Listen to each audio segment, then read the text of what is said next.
திமுக தரப்பிலிருந்து பேராசிரியர் கான்ஸ்டன்டைன் ரவீந்திரன் இணைந்திருக்கார். பேராசிரியர், அண்ணாமலையுடைய கருத்துக்களை கேட்டிருப்பீங்க, உங்களுடைய பதில். அதுல அவர் பேசும்போது ஒரு நிதானத்தில் இருந்து பேசினாரா என்று தெரியவில்லை. ஏனென்றால் இந்த 4 ஆண்டுகளில் திமுக அரசு உரிமைகளை விட்டுக் கொடுத்திருக்கிறது என்று சொல்லுகிறார். அப்படி உரிமைகளை விட்டுக் கொடுக்க வேண்டும் என்றால் அந்த உரிமைகளை எடுத்துக்கொண்டது பாரதிய ஜனதா கட்சியினுடைய ஒன்றிய அரசாகத்தான் இருக்க முடியும்.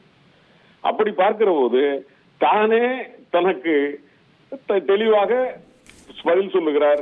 நாங்கள் உரிமைகளை பறித்துக் கொண்டோம், மாநில உரிமைகளை. அவர் சொல்லுவது உண்மையானால், ஒருவேளை அவர் சொல்வதை போல மாண்புமிகு முதலமைச்சர் உரிமைகளை விட்டுக் கொடுத்திருந்தால் அந்த உரிமைகளை எடுத்துக்கொண்டது பாரதிய ஜனதா கட்சி தலைமையிலான ஒன்றிய அரசு தான்.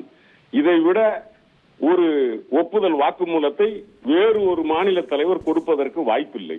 எனவே நாங்கள் இப்பொழுது கொடுக்கிற குரலும் உரிமைக்கானதுதான் என்பதை அவரே ஏற்றுக்கொண்டிருக்கிறார்.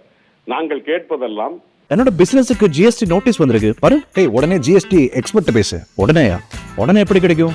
பாஸ் வாலா பி தி பாஸ். ஒன்றுதான். இப்பொழுது சகோதரர் அண்ணாமலை பேசுகிற போது சொன்னார், இந்த 7.1% குறையாது. இந்த ஒற்றை வரியை ஏன் உள்துறை அமைச்சர் அமித்ஷா அன்றைக்கு சொல்லவில்லை?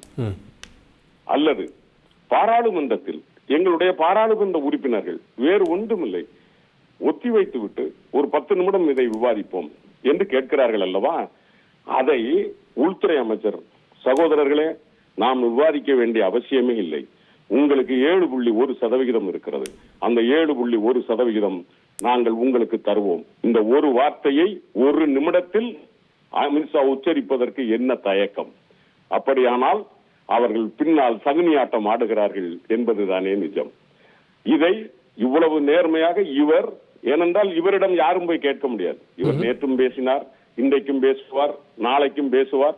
இவர் பேசுகிற பேச்சை வைத்து நீங்களோ நானோ கூட கேள்வி கேட்க முடியாது.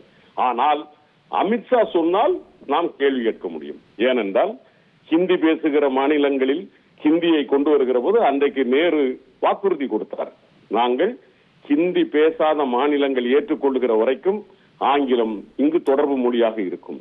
அந்த ஒற்றை வார்த்தை தான் நின்றது, இன்றைக்கும் நின்று கொண்டிருக்கிறது. அதை போலத்தான் ஒருவேளை பிரதமர் மோடியோ அல்லது அமித்ஷா அவர்களோ இந்த பாராளுமன்றத்தில் இந்த ஒற்றை வார்த்தையை அவர்கள் சொல்லிவிட்டால் முடிந்து விட்டது. நாங்கள் ஏன் இத்தனை தலைவர்கள் வந்திருக்கிறார்களே, இத்தனை மாநிலத்தினுடைய முதல்வர்கள் வந்திருக்கிறார்களே, இவர்கள் எல்லாம் விவரம் தெரியாதவர்களா? ஓகே சகோதரர் பேராசிரியர்